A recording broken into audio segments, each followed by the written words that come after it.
Hey y'all, we're gonna keep talking today about how to move abroad, how to become an expat. This is the second video in a series that I started to help those who are looking to move abroad but maybe don't know where to get started. If you're new here, hello, I'm Adelia Borchade of PickyGirlTravelsTheWorld.com, and I hope that if you like the videos on my channel that you have subscribed and that you're sharing them with other people you think might find them useful. Okay, so what are the things that you need to consider when you want to become an expat, when you want to make a move abroad? Because it's not as simple as some people would have you think. You just buy a ticket and you go. There needs to be a little bit more in your thought process before you do that. It's my recommendation that you start with some self-reflection first. You really need, because think about it. If you're looking to leave the United States, there is something new you want or something about where you are right now that you don't like. So I think it's important that you do some reflection on that. What does the life look like that you envision? Where do you envision yourself living? Do you want to be near the beach? Do you want the mountains? If you're somebody like me, you want to be away from where it's hot. Is this a life where you are going to be working? Are you going to be continuing to work a job? Or are you going to be starting a business? Or are you like, no, I want to be a person of leisure? You know, think about what it is you want. The physical environment. Is there a language that you are particularly interested in being immersed in? I mentioned in the previous video that part of the reason I ended up living in Latin America was because I really wanted to learn Spanish. I even suggest making a physical list of deal breakers.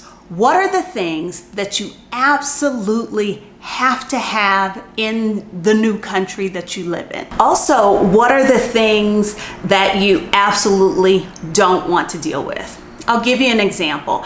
After living in Honduras for a year, I knew that I absolutely had to live in a place that had a strong international airport and that had mass transit, because I did not want to drive. I did not want to have to depend on trying to catch taxis, that sort of thing. So that was a deal breaker for me when I chose to move to Mexico City. Because here's the thing, if you don't give a lot of thought to those deal breakers, those things you absolutely have to have, the things that you cannot be flexible on, it's going to impact your experience in the new country. So this is it's important in this part of the process that you be very, very honest about what is absolutely important that you want or what you don't want. I do not like the heat. I grew up in Houston where there is lots of heat and humidity, and I was tired of that. So I knew that I had to choose a place that had more moderate weather. Because at one point I was considering Malaysia, and then I visited and it felt like I was living on the surface of the sun. Okay, so you got to be really honest about your deal breakers. Something else to consider when you're envisioning the life that you want. Do you want to move to one country and live in that country? Or do you really want to travel full time? Do you want to be a nomad? Neither of those is better than the other, but if you really have the heart of a nomad and you choose to move to an individual country, you're going to be unhappy. And the opposite is true. I do not have a nomadic spirit. I love to travel, but I like having a home base. Having to travel continually would not be great for me. So in addition to thinking about, do I want to, is there a series of countries that I would like to be able to move through, or I just want to be able to travel constantly? Also think about, Is this a life that's just for you? Are you bringing kids into the mix? Because if you are, you've got to think about how are you going to educate them? Are public schools a viable option in the country you're thinking about? Or would world schooling, something more flexible like that? I interviewed Karen M. Ricks on my podcast, and I'll put a link for it up here. And she is a world schooler. They're slow mads. They sort of move from one country to another, but they stay for 6 months, a year. But they're world schooling their son. So if you're LGBTQIA, if you're any of those letters, that's something you need to take into consideration, because there are definitely certain countries where you will be more comfortable, and then there are countries where your safety would be a concern, would be an issue. So that's something that you need to consider. Along those same lines, it's a sad fact of reality for Black people that is something we have to consider. Is a country a place where we are going to be safe? How bad is the discrimination? Because racism is a global issue, but few places can compete with the United States when it comes to racism. So odds are you'll be okay there. Are there health issues for you, your children, your spouse, where there are certain treatments that you need to have access to, or certain medications, or things like that? That's something to take into consideration as you're weighing one country or one destination over another. If you have pre-existing health issues, that does not mean you can't move abroad. You can't become an expat. It just means that you're going to have to do some extra planning and some extra preparation to pull the whole thing off. Something else you want to think about. What are your long-term goals? If the goal is to ultimately become a resident or get citizenship, there are some countries where you can't ever get citizenship. Like, they don't do that. There are some countries that their process is a lot simpler than other countries, how long it will take you to become eligible, all of that sort of thing. So if that is a long-term goal, that is something to consider in your initial planning and research. So let's talk about country shopping. That's what I refer to as the actual research process, where you've taken your deal breaker list. You've taken that list of characteristics that you want your new home to have, whatever special issues or concerns your situation has, you're weighing those as well. When you are doing country research, please don't get wrapped up in, lots of people are moving to this country, I need to look at that country too. No. I want to strongly encourage you to look for countries that fit your situation, and places where you can qualify for a visa. I do not mean to be the bad guy here, but if you can, if your intention is to be in a country for more than just a few months, I strongly encourage you to look at your visa options as opposed to trying to string together a series of tourist visas.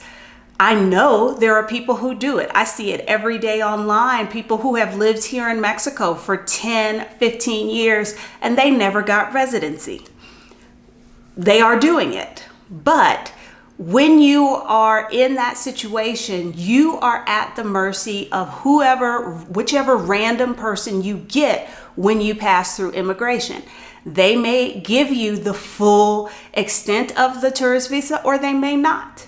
And I will also say that as countries get more computerized, I think that they will start to spot those patterns like, oh my gosh, you've been renewing your tourist visa multiple times a year for the last 10 years. You're living here illegally. So that's why I'm pro, like, find a country where you can qualify for a visa. When I say visa, this is the document or the process that gives you the legal right to be in that country. Some people move abroad and it is their plan to string together a series of tourist visas. If you are considering a more nomad-like lifestyle, this may be more appropriate actually for you. But if you're looking at, I want to move to one country, or you've got longer term aspirations like you want citizenship eventually, you're gonna need to look at visas. There are tourist visas, there are student visas. Now, I know what you're thinking. I'm too old to be a student. No, actually a student visa is a great way to get into a country. Often, quite a few countries, you can then take that student visa and transform it into a work visa where you have permission to work there. And in some cases, you can then turn that into residency. So don't assume just because you're older, a student visa is not a possibility. I will be 46 this month, and I am strongly considering student visas in a couple of European countries that I might not otherwise be able to qualify for residency. There are temporary residency visas. They might be for a year or two and you renew them. And a lot of countries will allow you to eventually turn a temporary residency visa into a permanent residency visa. So we've got student visas, work visas, temporary visas, which may or may not come with permission to work. If your route to move abroad is through a job, like in the previous video, I mentioned that I took my existing career as a teacher and used that to move abroad. The schools that hired me arranged for my temporary residency visa with permission to work.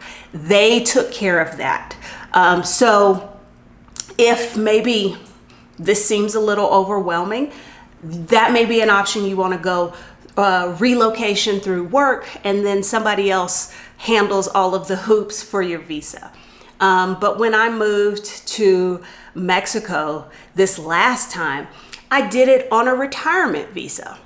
And I know what you're thinking. You're looking at me and you're saying, you don't look old enough to be retired. That's because I'm not. But Mexico and several other countries have what they consider to be retirement visas, but there is no age requirement tied to it. You have to show that you either have a source of income. It could be a pension, Social Security. It could be your online business, whatever, rental income from a property you have in the US. They want to see that you've got either some source of income or savings to support yourself, and then you can get temporary or permanent residency. But again, there's no minimum age. So when it comes to visas, you may want to think outside the box a little bit. You know, don't discount retirement visas because you don't think you're old enough. Don't discount student visas because you think you're too old. Additionally, as you're doing your country research, your country shopping, give some thought to healthcare. You are going to find that healthcare is a lot more reasonably priced outside the United States. In the video I did yesterday of how I moved abroad and how I was able to leave the United States, how I became an expat, I talked about my desire to have affordable medical care as being one of my motivating factors. There are some countries that have public health care. Often to participate in that, you do need to be paying into the tax system. It's not undoable. It's not a difficult thing to do. And then, or they will let you buy into that, or you can just get private insurance. You will be shocked at how much cheaper private insurance is when you get outside the United States. That is something I would definitely keep in mind as you are doing your country shopping is, will you qualify for the public health system? Do you have to get private insurance? And then, like, what are the estimated private insurance costs? Please don't let that scare you off. You are going to be pleasantly surprised at how affordable private insurance is.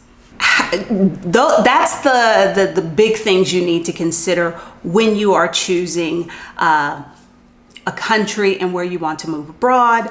There are some, I guess, I'm not going to say less important things, but there are some other things that after you have found a country that is a good match for you that you ought to consider. Those things include, taking your stuff with you. If this is a permanent move and you are being relocated by your job, then taking your stuff they're going to pay for it. So it's not so much of an issue for you. But if you are going to do an independent relocation, like what I did when I moved to Mexico, where you will have to pay to ship your things, you might want to really give some thought as to, does it make financial sense to move that stuff? Is its value, whether it's its monetary value or its sentimental value, is it worth what it will cost you to ship it? If you plan to return to the United States, let's say your move is not forever, you'll just be gone a few years. Does it make sense to move all of your stuff, or should you put it in storage? Or if you've got a home that you have paid for, that you have a mortgage on, should you rent that out? That's something to think about. I will speak a little bit to making an independent move. I was already a minimalist before I moved abroad, and moving abroad has just confirmed that life choice for me. It is very easy for me as I moved from Honduras to Mexico to Kuwait to China back to Mexico. That move was fairly easy from the logistical standpoint because everything I own fits into 3 suitcases and a carry-on. I'll pop a picture in here of the last time that I was at the airport, and you can see all of my stuff. Because I rented a unfurnished apartment here in Mexico City, of course, I've had to buy things like a refrigerator, a washer, a sofa. But if I do indeed relocate to Europe on that student visa, I can sell those things, but the core of what I own still fits into those 3 suitcases. That's something that you'll want to think about. If you know that your destination country has different voltage, you have to really think, do I need to take this air fryer with me if it's not going to work in the voltage? Trust me, they sell air fryers there. It will be better to just buy one there. Here's another thing to consider. If you are the country that you end up choosing, will your furniture even fit in a typical apartment there? Again, I'm thinking about Europe. The size of the appliances and the furniture that we have in the United States is so much bigger than what's typically sold in Europe, and European apartments tend to be smaller. Will your belongings even make sense in this new place? It might just be easier to sell or give away those belongings and then, start fresh in your new location. That's something to consider. Again, it's not a super pressing issue, but if you've got a collection of 1,000 rare books and they absolutely mean the world to you, moving to Australia, you're going to incur some significant costs to do that. So you've got to weigh that to decide, does that make sense for you? To help you plan your move abroad, I've got a checklist, the Ultimate Move Abroad Checklist. There is a link in the description. There's also a link in the description to the videos I mentioned. Don't let this process overwhelm you. Thank you for watching. If you haven't liked this video, please do so. If you haven't already subscribed, do that as well. And I'll see y'all tomorrow.